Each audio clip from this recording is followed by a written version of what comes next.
پھر میں ایک ایسی قوم کے قریب سے گزرا، میں نے ایک بندے کو دیکھا جو نہر کے اندر غوطے کھا رہا ہے، ڈوبتے ہوئے میں نے اسے دیکھا، پھر اس کے منہ کے اندر پتھر کے بڑے بڑے لقمے بنا کر اس کے منہ کے اندر ڈالے جا رہے ہیں، اس کو پتھر کھلایا جا رہا ہے، پانی کے اندر غرق کیا، پھر منہ کے اندر پتھر کے لقموں کو ڈالا۔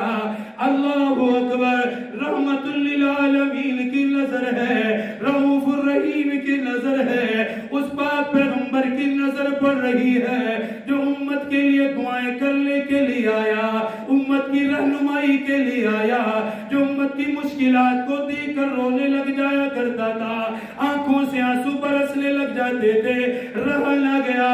فرمایا جبرائیل یہ کون ہے؟ پانی کے اندر غرق بھی ہو رہا ہے، منہ کے اندر پتھر کے لقمے بھی ڈالے جا رہے، کس جرم کی سزا ہے، کس گناہ کی سے یہ سزا ملی؟ عرض کرنے لگے آقا یہ سود کھانے والا بندہ ہے جس نے سود کھایا، سود پہ قرضہ دیا، سود پہ قرضہ لیا، کسی کی مجبوری سے فائدہ اٹھایا، کسی کی لاچاری کو مجبوری کو اپنی تجارت کا سبب بنایا، لوگوں کو ٹھگتا رہا، سود کا نظام چلاتا رہا۔ آقا قیامت تک اسے پتھر کھلائے جائیں گے، قیامت تک اسے غرق کیا جائے گا۔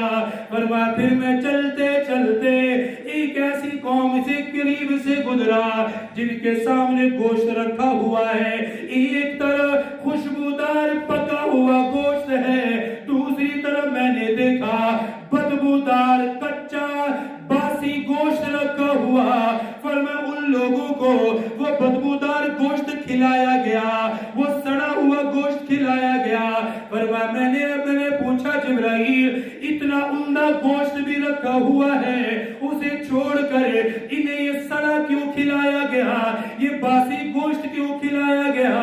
اللہ اکبر، آج کے نوجوانوں، آج کی نوجوان نسل کے لیے اللہ کے پاک پیغمبر کا یہ فرمان عبرت کے لیے ہے تاکہ زندگی پاکیزہ بن جائے۔ حضرت جبرائیل نے عرض کیا آقا یہ وہ مرد و عورت ہیں جن کے پاس پاکیزہ بیویاں تھی، پھر بھی ناجائز جگہوں پہ خواہشات کو پورا کیا، کسی کی بیٹی کو نظر اٹھا کر دیکھا، اپنی ہوس کا شکار بنایا، کسی کی بیٹی کو بیٹی نہیں سمجھا، اپنی پراپرٹی سمجھ کر دوسروں کی بیٹیوں پہ ہاتھ ڈالتا رہا، دوسروں کی عزتیں لوٹتا رہا۔ عرض کرنے لگے آقا یہ وہ مرد و عورت ہیں جنہوں نے بدکاری کا راستہ اختیار کیا، فحاشی کا راستہ اختیار کیا، قیامت تک انہیں سڑا بدبودار گوشت کھلایا جائے گا، یہ ان کی سزا کے لیے ہوگا۔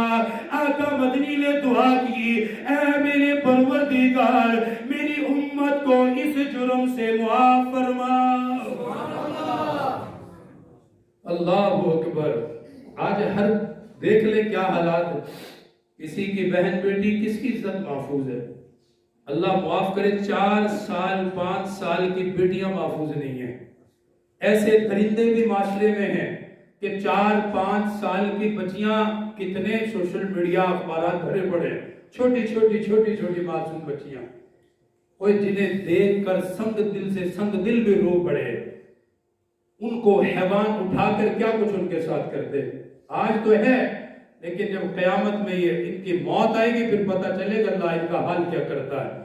اللہ اکبر۔ فرمایا آخری بات، پھر میں ایک ایسی جماعت کے قریب سے گزرا، سبحان اللہ، فرمایا ایک ہی دن میں وہ زمین کے اندر دانہ ڈالتے ہیں، اسی دن ان کی فصل تیار ہو جاتی ہے۔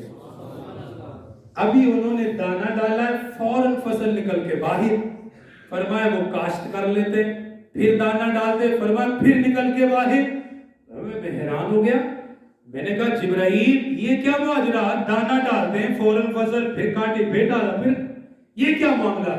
عرض کرنے لگے آقا یہ آپ کی امت ہے جو اللہ کے لیے خرچ ایک کرتی ہے، اللہ اجر 700 گنا عطا کرتا ہے۔